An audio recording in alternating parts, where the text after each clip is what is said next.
Hello दोस्तों, तो आप सभी लोगों को यूनिक इसी सेंटर में मोस्ट वेलकम गाइस। तो जैसे कि हमारी जो 12th क्लास की जो मैराथन चल रही थी 25 दिन 25 मैराथन, वो सीरीज़ हमने स्टार्ट कर दी थी और आप लोगों ने यार बहुत अच्छा रिस्पांस दिया कि हाँ सर मतलब अच्छी लग रही वीडियो। ठीक है, तो गाइज़ अब देखो जो हमारा होगा फर्स्ट डे, मैंने आपको बता दूँ कि जो राष्ट्र से रिलेटेड जो भी हमारे क्या थे MCQ क्वेश्चन बने थे वो सारे के सारे लगभग मैंने 30 क्वेश्चनों को करवाया था और उसी के साथ मैंने उसमें डिटेल के साथ भी कुछ टॉपिक को मैं एक्सप्लेन करता हुआ चला गया था।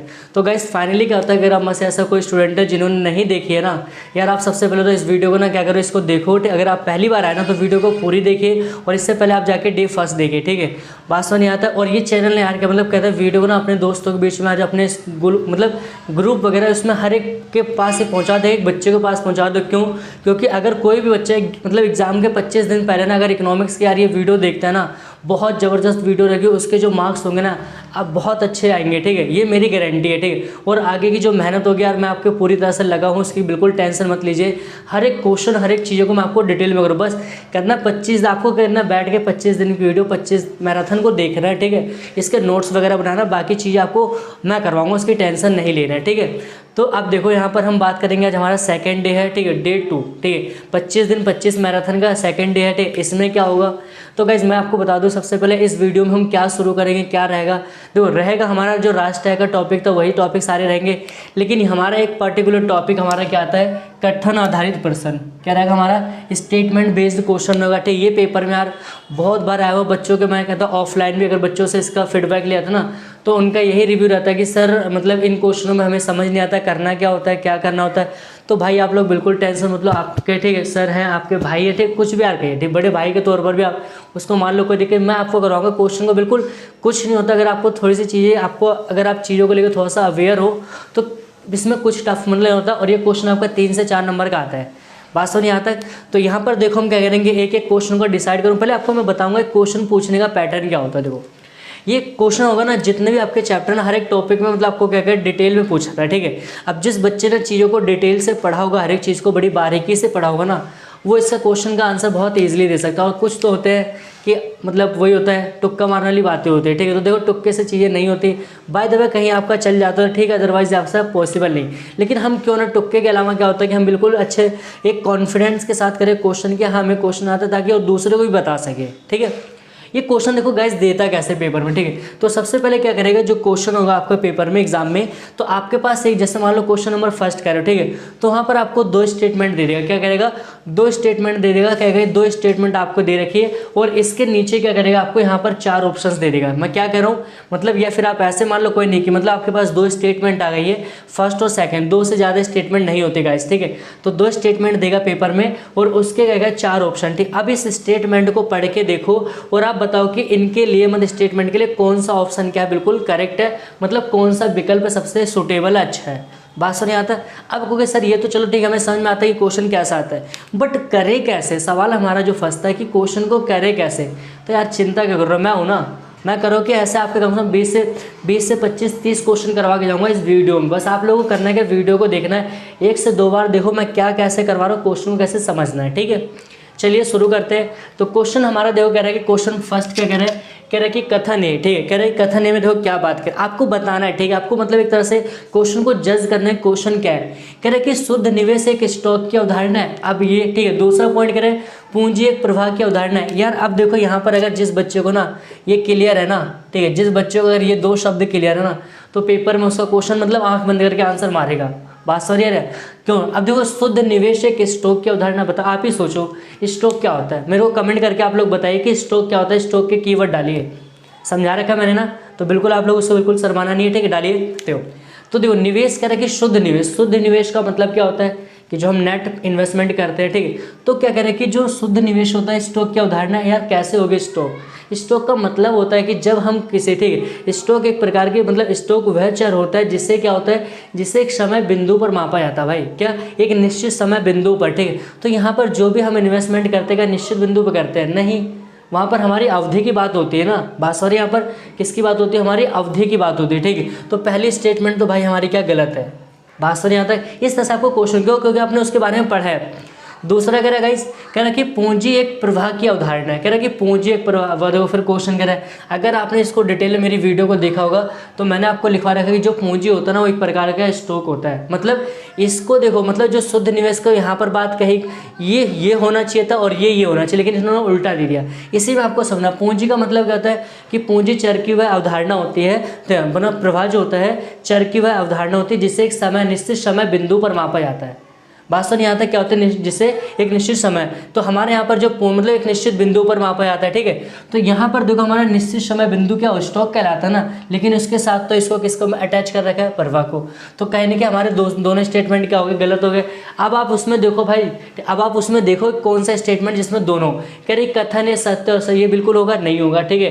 कथन ये भी असत्य, दूसरा क्या सही भी नहीं होगा। कथन दोनों कह रहे दोनों, ठीक है, दोनों कथन ए और दोनों सत्य है। अब कह रहे दोनों कथन ए और कथन दोनों सत्य है, तो हमारा ऑप्शन क्या होगा, D4 हम दोबारा करेंगे, D4 हम दोबारा करेंगे सवालों को, ठीक है। तो कौन सा ऑप्शन करेक्ट है भाई आपका, यहाँ पर ऑप्शन नंबर डी। समझ में आ रहा होगा, तो पहले का आंसर क्या हो जाएगा, ऑप्शन नंबर डी, ठीक है। चलिए अब देखो क्वेश्चन हमारा सेकंड क्या कह रहा है, क्वेश्चन कह रहा है कि प्रत्याशित अप्रचलन मूल्य ह्रास में शामिल है। देखो पहला क्वेश्चन कह रहा है कि प्रत्याशित अप्रचलन मूल्य ह्रास में शामिल है, दूसरा कह रहा है कि मूल्य ह्रास और पूंजीगत की हानि एक ही चीज़ है। अब देखो कहोगे सर क्या समझ में, देखो अब आप जिस बच्चे ने इसको डिटेल में पढ़ा होगा ना यार, मूल्य ह्रास का टॉपिक मैंने भाई बहुत डिटेल में पढ़ा है, आप मानोगे नहीं, आप जाके प्लेलिस्ट को एक बार चेक कर लो करो ना, ठीक है। बहुत ईमानदारी से मैंने उस टॉपिक को बहुत सच्चे दिल से पढ़ा रखा है, ठीक है। मैंने दो प्रकार का बताया था कि जो अप्रचलन होता है दो प्रकार का होता है, एक आपका प्रत्याशित, दूसरा क्या होता है अप्रत्याशित, ठीक है। मतलब कह रहे कि वो मूल्य ह्रास का बिल्कुल पार्ट है, बिल्कुल है, क्यों, क्योंकि वहाँ पर दोनों में जो कमी होती है टेक्नोलॉजी चेंज होगी, ठीक है, और बाकी जो होगी वो, ठीक है, मतलब किसमें, तकनीक में परिवर्तन, दूसरा मांग में। तो ये कहीं ना कहीं स्टेटमेंट क्या बिल्कुल करेक्ट आ रही है, ठीक है। दूसरा कह रहे हैं कि मूल्य ह्रास और पूंजीगत हानि की एक ही चीज़ है। कह रहे मूल्य ह्रास और पूंजीगत हानि कहाँ से एक हो जाएगी भाई, कहाँ से एक हो जाएगी। अगर आपने क्वेश्चन को दोनों को पढ़ा होगा, मैंने नोट बनवा के लिखवा रखा होगा, आपने एक वीडियो आप देखिएगा, मैंने कहा था पूंजीगत हानि क्या होती है, ठीक है, इसको अप्रत्याशित अप्रचलित कहते हैं, कैपिटल लॉस कहते हैं। अब सोचो मैं मार्कर है, ठीक है, मार्कर का मान लो ढक्कन टूट गया तो डैप तो कह सकता हूँ मैं, ऑब्वियस सी बात है। घड़ी है मेरी, वॉच है खराब हो गई, इसको मैं डैप कह सकता हूँ, मान लो इसमें नुकसान आ गया। लेकिन अगर सोचो जहाँ पर आपको मैं वीडियो शूट कर रहा हूँ और यहाँ पर अचानक, ठीक है, अचानक क्या भूकंप हो जाए, पूरी बिल्डिंग का जो खत्म हो जाए, ढह जाए, कैसे मैं डैप कहूँगा, नहीं कहूँगा। तो ये पूंजीगत हानि, तो ये दोनों एक ही चीज़ नहीं है, तो ये वाली स्टेटमेंट क्या गलत है। तो अब हमें देखना वहाँ पर ऑप्शन नंबर कौन सा सही है, कि ऐसे कौन से स्टेटमेंट है जो मतलब जिसमें पहला सही है दूसरी गलत है। तो देखो पहला सत्य है दूसरा गलत है, मतलब पहला ऑप्शन A4 आओ कभी हवेली पे, समझ में आ रहा होगा, A4 आओ कभी हवेली पे, ठीक है। तो ये क्वेश्चन नंबर हमारे क्या हो गए, 2 कवर हो गए, ठीक है। इसको ऑप्शन देखना, देखो मैं अब देखो ये स्टेटमेंट सबके साथ आएगी, ठीक, किसी के साथ अलग नहीं, ठीक है, बट मैंने 4 पॉइंटों को लिया और इससे हम 4-5 क्वेश्चन को बढ़िया बढ़िया चिपका सकते हैं, ठीक है। ताबड़तोड़ क्वेश्चन को करेंगे, कोई दिक्कत नहीं है। क्वेश्चन नंबर तीसरा, इसका आप लोग बताइए क्या होगा आंसर, ठीक है। आप लोग लिए क्वेश्चन छोड़ो, ठीक, बताओ। देखो कह रहे कि अंतिम वस्तुओं में केवल वे वस्तुएं शामिल होती हैं। कह रहे कि अंतिम वस्तुएं क्या होती है बताइए, आप लोग कमेंट करके बताओ, ठीक है। कह रहे कि अंतिम वस्तुओं में केवल वे वस्तुएं शामिल होती हैं जिनका उपयोग परिवारों द्वारा किया जाता है, जिनका उपयोग परिवार द्वारा, मतलब अरे यार कैसे शामिल होएगी, परिवार ही करता है क्या, उत्पादक नहीं करता क्या, बताना, करता है, सिंपल बात है। तो ये स्टेटमेंट ऑटोमेटिक क्या जा रही है, पढ़ने से समझ आ रहा है, गलत आ रही है, ठीक है। दूसरा कह रहे कि एक किसान, ठीक है, कह रहे कि एक किसान, ठीक है, कह रहे कि एक किसान द्वारा खरीदे गए ट्रैक्टर, कह रहे कि कोई किसान है वो क्या कह रहा है, ट्रैक्टर को खरीद रहा है, तो ट्रैक्टर उसके लिए क्या अंतिम वस्तु होगी, बिल्कुल होगी भाई, बिल्कुल होगी। तो हमारी वाला स्टेटमेंट क्या सही है, मतलब अब देखो यहाँ पर कह रहे कि पहला स्टेटमेंट, ठीक है, कह रहे कि यहाँ पर पहला स्टेटमेंट क्या है, पहला स्टेटमेंट गलत है, दूसरा सही है। अब देखो यहाँ पर कथन में देखो पहला स्टेटमेंट क्या गलत ही रहा, तो B4 बाहुबली, क्या है भाई, B4 बाहुबली, ठीक है, पहला स्टेटमेंट गलत है, दूसरा स्टेटमेंट क्या सही है, बताओ। अच्छा बताओ यार कैसा लगे वीडियो, आपको समझ में आ रही है ना, कर ले रहे हो ना, बस आपको इस चीज़ के बारे में थोड़ा सा डिटेल पता है ना, तो आप बिल्कुल आसान से क्वेश्चन कर सकते हो, कोई दिक्कत नहीं है, ठीक है। क्वेश्चन नंबर भाई 4th पे आते हैं, देखो मतलब 4th क्वेश्चन हमारा क्या कह रहा है, कह रहे कि चक्रीय आय प्रभाव, कह रहे कि आपने पढ़ा होगा चक्रीय आय प्रभाव का मतलब क्या, देखो टॉपिक को देखो और उसके बारे में आप थोड़ा सा डिटेल में थोड़ा सा कंसीडर करिए, मतलब थोड़ा सा सोचिए। कह रहे कि चक्रीय आय प्रभाव, कह रहे कि चक्रीय आय प्रभाव इस सिद्धांत पर आधारित है कि एक व्यक्ति की आय दूसरे व्यक्ति क्या बनेगी। यार क्या कह रहे हो, क्वेश्चन में ऐसे क्वेश्चन दोगे क्या हमसे, इतने आसान क्वेश्चन पूछोगे क्या आप लोग, बताओ। एग्जामिनर भी देखो मतलब क्या कह रहा है, मतलब इतने आसान क्वेश्चन पूछ रहा है बच्चा, अगर थोड़ा सा कह रहे हैं कि आय का चक्रीय प्रवाह जो होता है, मतलब चक्रीय प्रवाह मतलब चक्रीय आय का प्रवाह सिद्धांत इस पर आधारित है कि एक व्यक्ति क्या दूसरे व्यक्ति क्या बनेगी, कहाँ से बनेगी यार, एक व्यक्ति खर्चा करेगा, खर्चों कहते हैं व्यय कहते हैं, तब जाकर ना उसकी इनकम बनेगी। ठीक है, तो ये तो ऑटोमेटिक स्टेटमेंट को क्या कर रहा है भाई, तो गलत साबित हो रही है। ठीक है, दूसरा कह रहा है एक चक्रीय प्रवाह में, कह रहा है कि एक चक्रीय आय प्रणाली में, कह रहा है कि एक चक्रीय, ठीक है, चक्रीय आय प्रणाली में यह स्वसिद्ध है कि एक व्यक्ति द्वारा व्यय, बहुत प्यारा लाइन दे रखी है यहाँ पर, बहुत प्यारी लाइन दे रखी है कि एक व्यक्ति का खर्चा दूसरे व्यक्ति क्या बनेगी, आय बनेगी। बताओ ये स्टेटमेंट करेक्ट है कि नहीं? कहोगे सर बिल्कुल करेक्ट है। तो हमारे को देखो पहला स्टेटमेंट गलत है, दूसरा मतलब पहला क्या इनकरेक्ट है, दूसरा हमारा करेक्ट है। अब देखो यहाँ पर पहला गलत कहाँ है, तो ऑप्शन नंबर क्या हो जाएगा हमारा बी, पहला गलत है दूसरा सही है, तो बी फॉर बाहुबली। समझ में आ रहा होगा। तो गाइस 4 क्वेश्चन हमारे हो गए थे। क्वेश्चन नंबर देखो छठा क्या कहता है, सॉरी क्वेश्चन नंबर हमारा जो 4th हुआ था, 5th क्वेश्चन क्या कह रहे कि मौद्रिक जीडीपी की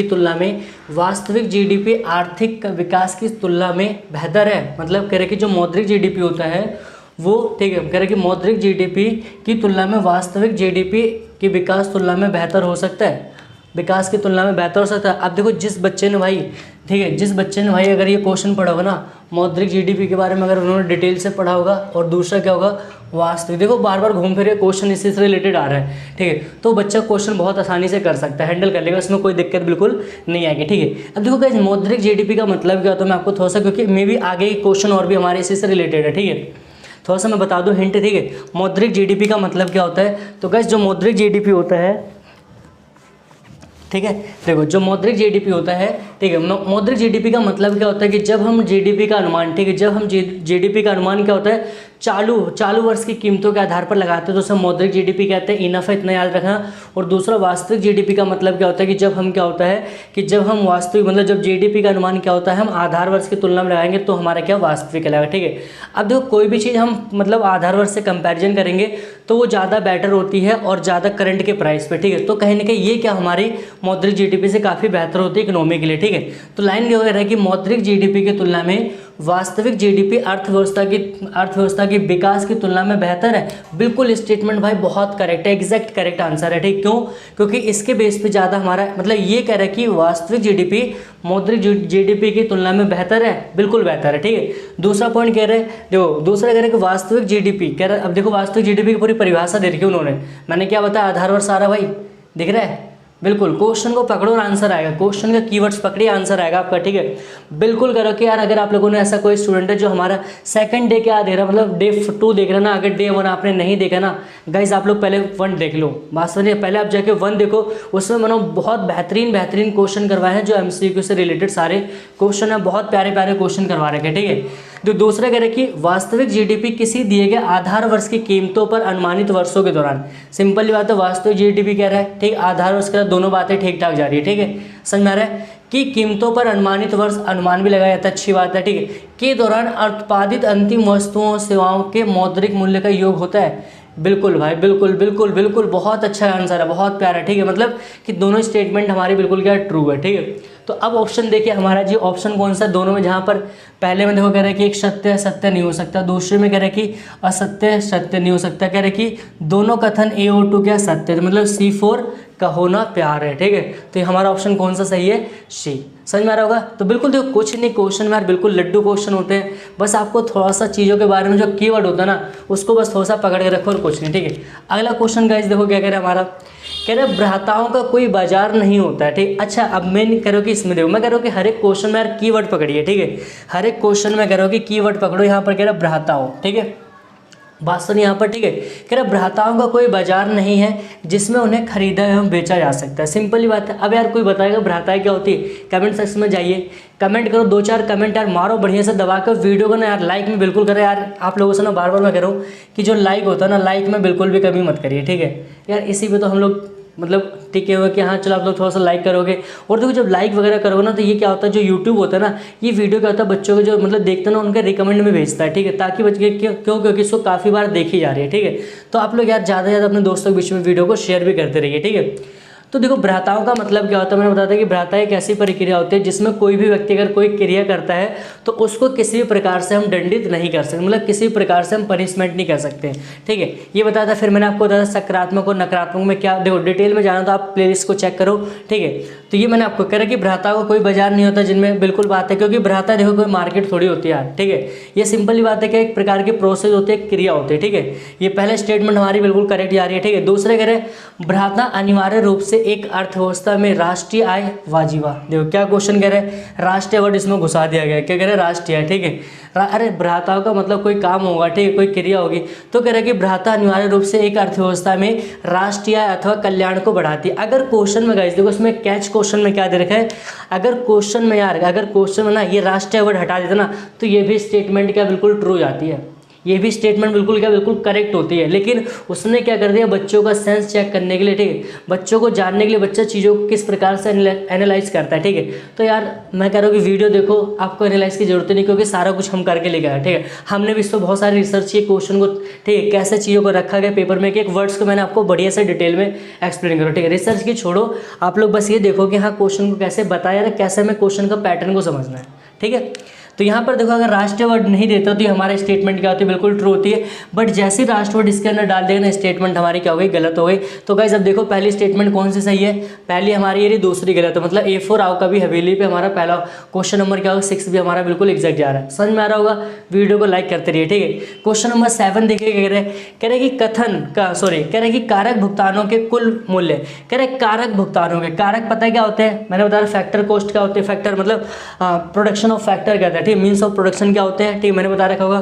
कारक मतलब वही होता है भूमि पूंजी श्रम उद्यम हो गया। कह रहा है कि कारक भुगतानों के कुल व्यय, कुल मूल्य को मापने आय विधि होता है। मतलब अगर जो हमने कारक यूज किया प्रोडक्शन के केस में, ठीक है, कीवर्ड समझो, बार बार मैं कह रहा हूँ कीवर्ड पकड़िए इसमें, कीवर्ड, ठीक है।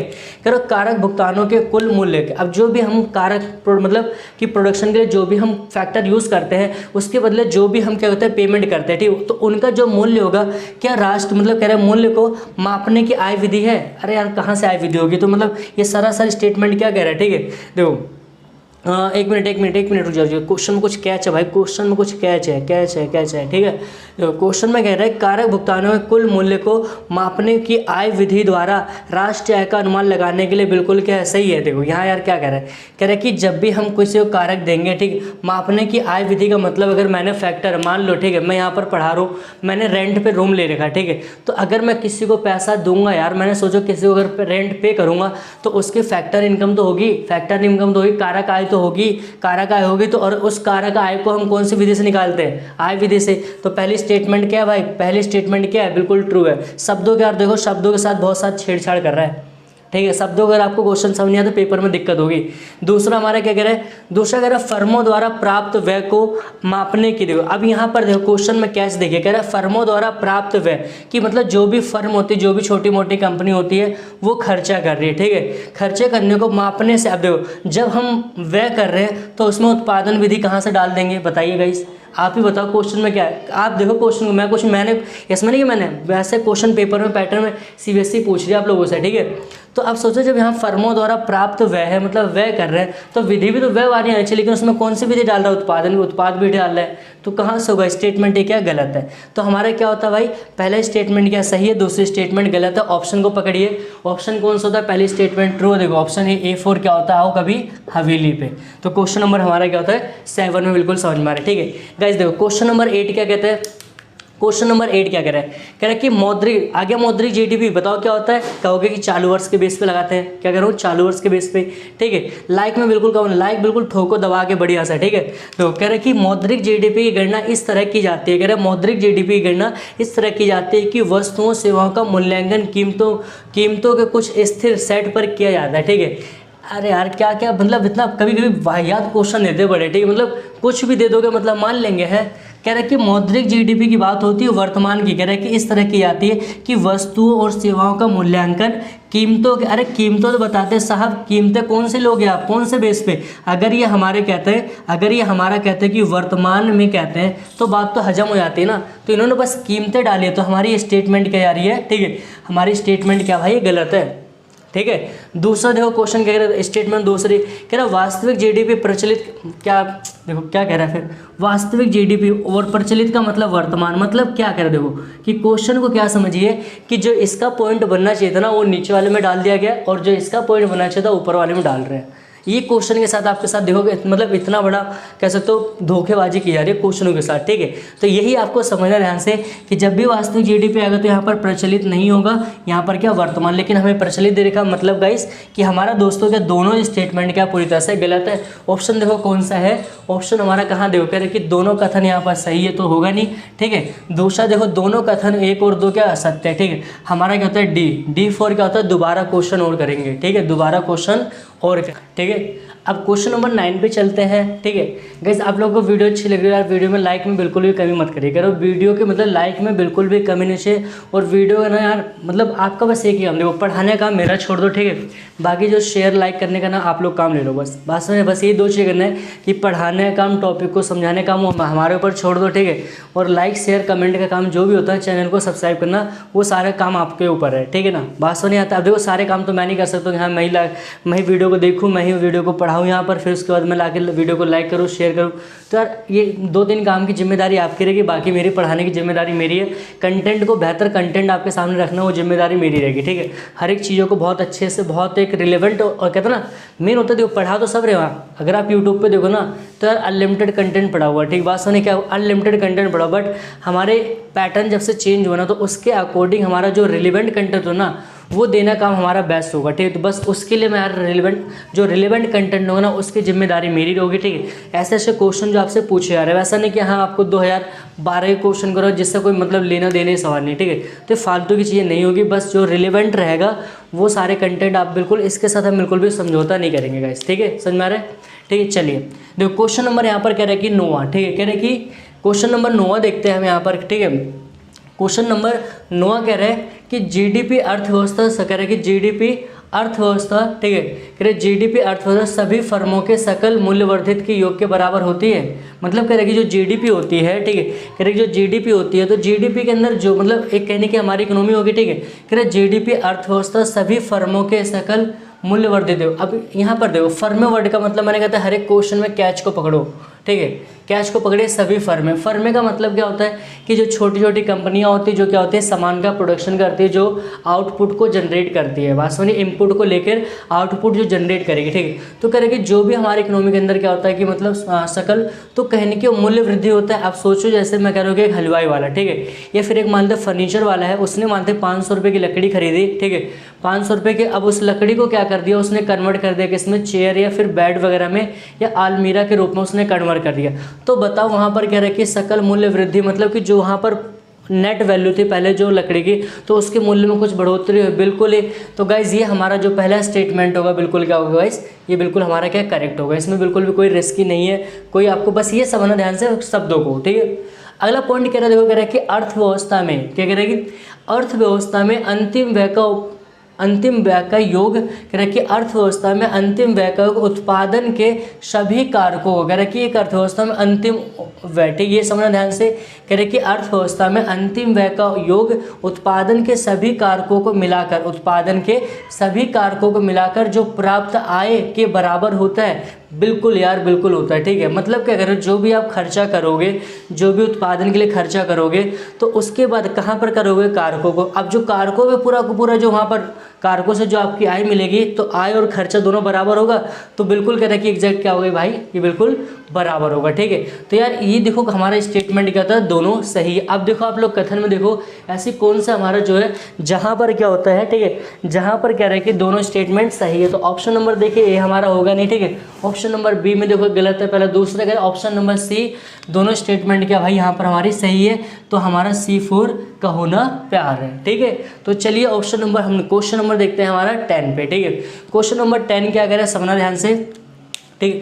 क्वेश्चन नंबर 10 क्या कह रहा है, कह रहे कि सकल घरेलू स्थायी निवेश में, ये देखो ये टॉपिक आपने कहाँ पर पढ़ा होगा, व्यय विधि का कंसेप्ट आपने अगर पढ़ा होगा अच्छे से, या आप में से अगर मान लेते हैं कि जैसा कोई स्टूडेंट है जो यार फर्स्ट टाइम हमारी वीडियो को देख रहा है ना, मतलब डायरेक्ट वो सेकंड डे को देख रहा है, तो यार आप लोगों से मेरी रिक्वेस्ट है, आप लोग यार प्ले लिस्ट में जाओ, वहाँ पर मैंने प्ले लिस्ट बना रखी है 25 दिन 25 मैराथन की। वहाँ पर पहले डे 1 को देखो, उसमें मैंने यार MCQ क्वेश्चन को बहुत अच्छे से और बहुत बेहतरीन क्वेश्चन को मैंने करवा रखा है, ठीक है। उसमें क्वेश्चन के साथ बिल्कुल भी कॉम्प्रोमाइज़ नहीं किया, 30 क्वेश्चन तक करोगे। जब आपका एग्जाम होगा ना, एग्जाम देने के बाद जब आप आओगे ना, कहोगे सर कि आपने बहुत बढ़िया चीज़ें करवाई थी जो हमारे लिए बहुत हेल्पफुल रहे एग्जाम के लिए, ठीक है।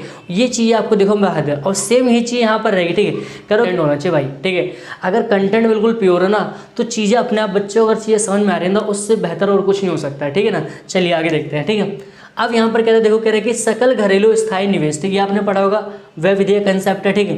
कह रहे कि सकल घरेलू स्थायी निवेश, ठीक है, कह रहा सकल घरेलू स्थायी निवेश में, ठीक है, कह रहे सकल घरेलू स्थायी निवेश में जोड़ा गया माल सूची निवेश। माल सूची निवेश आप लोगों ने पढ़ा होगा। कीवर्ड्स को पकड़ो, कोई भी स्टेटमेंट आ रही है, हर एक स्टेटमेंट की कीवर्ड पकड़ो, उसमें क्या क्या बातें कही जा रही है, ठीक है। कह रहा कि अगर मान लो हमारे पास सकल घरेलू स्थायी निवेश है, ठीक है, तो उसमें हम माल सूची निवेश सकल, हाँ घर, मतलब अगर इसको जोड़कर हम क्या सकल घरेलू पूंजी निर्माण प्राप्त कर सकते हैं। देखो ये डायरेक्ट हमारा फॉर्मूले का कैचअप है। ये जो क्वेश्चन स्टेटमेंट सेकंड आ रही ना, ये गाइज हमारी कहाँ से निकल के आ रही है, फॉर्मूले से, ठीक है। किससे निकल के आ रही है, फॉर्मूले से, ठीक है। तो ये भी स्टेटमेंट बिल्कुल क्या मतलब कि जो भी हमारा सकल घरेलू स्थायी निवेश होता है, उसके अंदर अगर हम क्या माल सूची निवेश को डाल दें। माल सूची निवेश का मतलब क्या होता है कि जैसे कि मान लेते हैं कि अभी हम कोई सामान बना रहे हैं, ठीक है। मान लो ऐसे कह रहा हूँ कि मैं मार्कर का प्रोडक्शन कर रहा हूँ, क्या कर रहा हूँ, मार्कर का प्रोडक्शन कर रहा हूँ।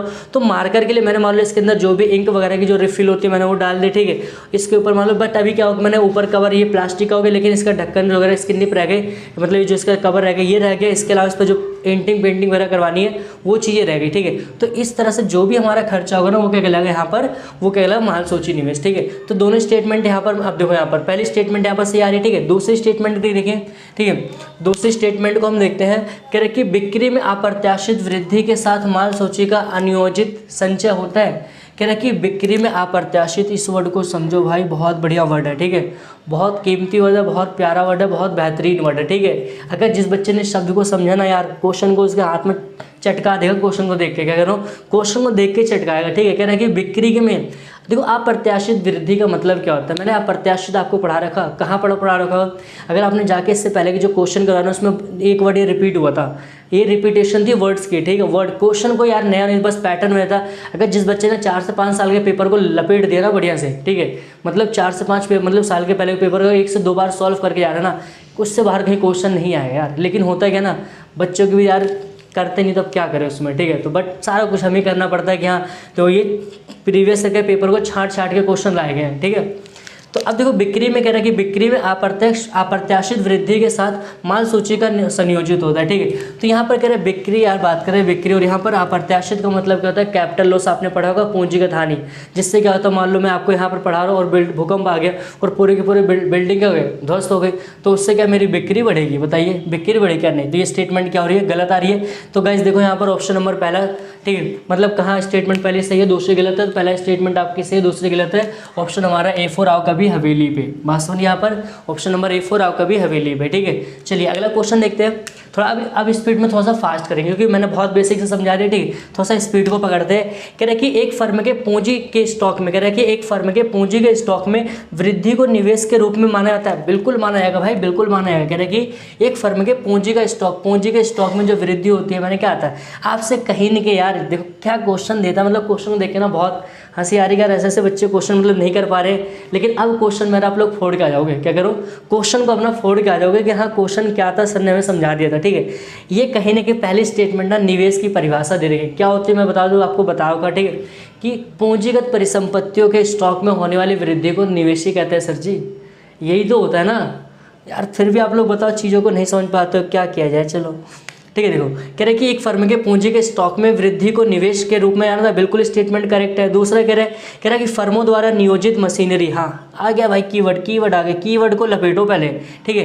कह रहे कि फर्मों द्वारा नियोजित मशीनरी कारकों के भवनों और उपकरणों को आवासीय निवेश के रूप में क्या मतलब के रूप में संदर्भित किया जाता है। देखो यहाँ पर कह रहे कि जो भी फर्मों द्वारा नियोजित मशीनरी होती है, मतलब उनके द्वारा जो मशीनरी वगैरह चीज़ें खरीदी जाती है और ये कारखाने वगैरह, ठीक है, और भवनों और उपकरणों को आवास के लिए करते हैं और रहने के लिए खरीदते हैं। क्या सोचो आप कि अरे जो भी कोई फर्म का मतलब कोई कंपनी होती है, वो जो भी प्रोडक्शन के लिए खर्चा कर रही है, क्या वो आवास के लिए करते हैं? नहीं। दूसरा स्टेटमेंट भाई गलत है, दूसरा स्टेटमेंट क्या गलत है। ऑप्शन को पकड़िए भाई, कौन सा स्टेटमेंट दो, पहला स्टेटमेंट सही है, दूसरा गलत। तो ऑप्शन नंबर हमारा ए होता है, क्या होता है, आओ कभी हवेली पे। बात सर यहाँ तक आओ कभी हवेली पे। चलिए देख क्वेश्चन नंबर समझ में आ रहा होगा।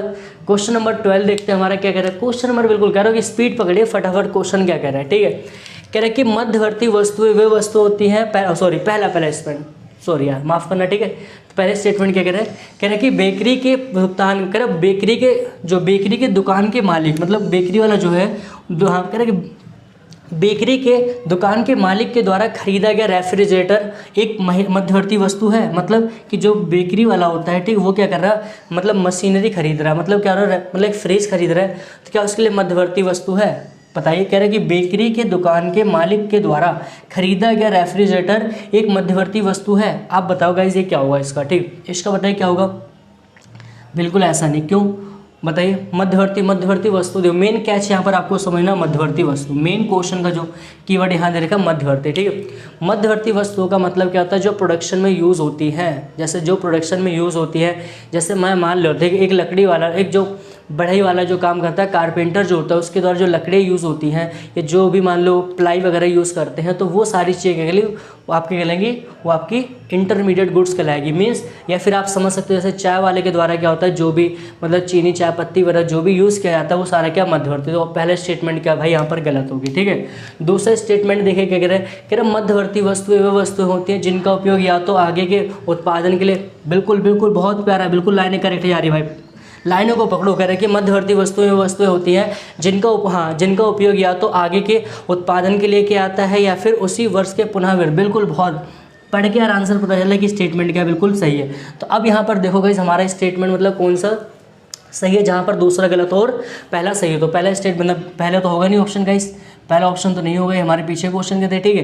कह रहे कि पहले स्टेटमेंट गलत है हमारे, देखो पहली स्टेटमेंट गलत आ रही है, दूसरी कह रही है हमारी सही आ रही है। तो B4 क्या होता है हमारा, B4 बाहुबली, क्या होता है B4 बाहुबली। तो गाइज ये जो हमारे क्वेश्चन थे यार स्टेटमेंट से रिलेटेड, ठीक है। तो लगभग मैंने आपको मतलब 12 से 13 क्वेश्चन कंप्लीट करवा दिए हैं, ठीक है। तो यार अगर आप लोगों को यार वीडियो अच्छी लगी तो बस आप लोगों से एक ही रिक्वेस्ट यार, वीडियो को ज़्यादा से ज़्यादा शेयर कर दिए और चैनल को यार सब्सक्राइब करने में कोई भी आपको कमी नहीं करनी है, बिल्कुल, ठीक। लाइक शेयर वगैरह में आप ऐसे करिए ना कि यार हम भी सके, हाँ यार बच्चों ने मतलब बहुत बच्चों ने पूरा सपोर्ट दिया, दबा के जितना सपोर्ट चाहिए ना उन्होंने पूरा भरपूर दिया है, ठीक है। और यार कंटेंट की बात होती है ना, कंटेंट वगैरह भाई के ऊपर छोड़ दो, कह रहे कंटेंट के ऊपर एक क्वेश्चन ऐसा जो क्वेश्चन करवाऊंगा ना पेपर में यार, आप भी कहोगे सर हमने आपकी वीडियो देखी थी, इसके अलावा हमने बस रिवीजन करा था ना, नंबर हमारे ऐसे ऐसे है ना, फिर बहुत ही मजा आएंगे, ठीक है। तो ये हमारा जो डे 2 होता है, डे 2 में हमने लगभग इतने क्वेश्चन को कवर कर लिया है। अब जो गाइज हमारा जो इससे बेहतर करो कि जो डे 3 होगा ना, इससे भी ज़बरदस्त होगा, इससे भी जैंकी वाला होगा, बात समझ आ रही है, इससे ज़बरदस्त। क्यों? क्योंकि उसमें ना अभी थोड़ा सा बेस था भाई, इसमें जो उससे बेहतर वाला जो क्वेश्चन है ना, अभिकथन और कारण वाला, वहाँ पर भी बच्चे भाई बहुत ज़्यादा लपेटे आते हैं। बच्चा क्वेश्चन देख के ना हिल जाता है यार करना क्या है क्वेश्चन में, ठीक है। बट अब जब आप डे 3 देखोगे ना भाई, तो उसके बाद आप दोबारा बोल नहीं सकते कि हमें कथन, अभिकथन और कारण वाले क्वेश्चन नहीं आते, आप नहीं कर, ये मैं आपकी गारंटी दे रहा हूँ, ठीक है। कि अगर जब डे 3 आप देखोगे ना, ठीक है, आप बोल नहीं सकते कि यार हमने, ठीक है, हमें ये क्वेश्चन छोड़ के आए पेपर में, आप लोग फोड़ के आओगे। बस कह रहे हो कि यार वीडियो को ज़्यादा से ज़्यादा करो, शेयर करो, लाइक करो, ठीक है, सब कुछ करो जो आपको लगता है, ठीक है, जिससे हमें मदद मिल जाए थोड़ी बहुत। और बाकी यार कंटेंट में हम आपको करेंगे। तो मिलते हैं हमारा क्या डे 3 में।